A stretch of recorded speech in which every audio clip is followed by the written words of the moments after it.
Hello guys, చూస్తున్నారు కదా, ఈ డ్రాగన్ చెట్టు అయితే ఒక ఫ్లవర్ అయితే వచ్చిందని చెప్పేసి మీకు ఆల్రెడీ లాస్ట్ వీడియో చూపించాను కదా. అదైతే మంచిగా బ్లూమ్ అయింది అండ్ దాన్ని ఫ్లవర్ కొన్ని కట్ చేశాను చెప్పేసి ఇదండి చూడండి. ఫ్లవర్ కట్ చేసిన తర్వాత ఇలా ఉంది. ఇది చాలా చిన్నగా ఉంది, మరి చిన్న కాయ వస్తుందేమో అనుకున్నాను కానీ అసలుకి ఇది యాక్చువల్లీ ప్లాంట్కి వచ్చేసరికి ఒకే ఒక కాయ ఉంది. ఇది మిగతా అన్ని బాగా ఇదైపోయినాయి, ఆల్రెడీ కాసి ఇదైపోయినాయి. చూడండి ఆల్రెడీ చెట్టు ఎంత హైట్ ఉందో బాగుంది. అది కూడా చూడండి, అసలు నేను ఎక్స్పెక్ట్ చేయలేదు. అసలు చూడండి ఎంత పింకిష్ ఎంత బాగుందో చూడడానికి. ఇది కనిపిస్తుంది కదా మీకు, చూడండి సైజ్ అయితే చాలా పెద్ద సైజ్ వచ్చింది. అది మేము అసలు ఎక్స్పెక్ట్ చేయలేదు ఇంత సైజ్ వస్తుంది అనుకుని. ఎప్పుడు నార్మల్గా మీడియం సైజ్ అలా వచ్చేవి. తీరా చూస్తే మొక్కకి ఇది ఒక్క కొమ్మనే ఒక ఫ్రూట్ కాబట్టి బలమంతా దీనికే వచ్చింది.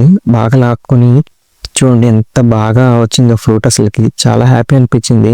ఫస్ట్ టైం ఇంత పెద్ద ఫ్రూట్ రావడం. ఇది ఈ టేస్ట్ కూడా చాలా బాగుందని చూడండి ఎంత సైజ్ వచ్చిందో. ఫర్దర్ అప్డేట్స్ కోసం మా ఛానల్ సబ్స్క్రైబ్ చేసుకున్నతో మా ఛానల్ వాచ్ చేస్తూ ఉండండి. చూడండి నాకు చాలా హ్యాపీ అనిపించింది. టేస్ట్ కూడా చాలా బాగుందండి.